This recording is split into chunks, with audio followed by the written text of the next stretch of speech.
కదండి. ఇప్పుడైతే అన్నీ ఇలా రెడీ చేసుకున్న దాంట్లో ఇప్పుడు మిక్సీ జార్ అయితే తీసుకున్నానండి.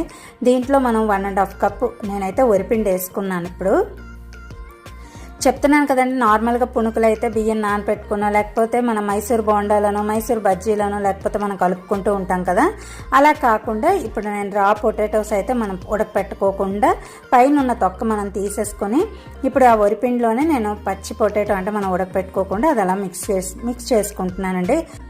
ఇప్పుడు ఇంక ఇలా ముక్కలన్నీ ఒక్కొక్కటి యాడ్ చేసేసుకుంటున్నాను. ఈ పిండిలోనే మనం 1.5 కప్ పిండి తీసుకున్నాం కదండి, దానికి ఎంత నేనైతే ఈ 3 పొటాటోలు అయితే తీసుకున్నాను. మనం వేసుకున్న పిండిని బట్టి ఎక్కువ తక్కువ మనం పొటాటోస్ని యాడ్ చేసుకోవచ్చు.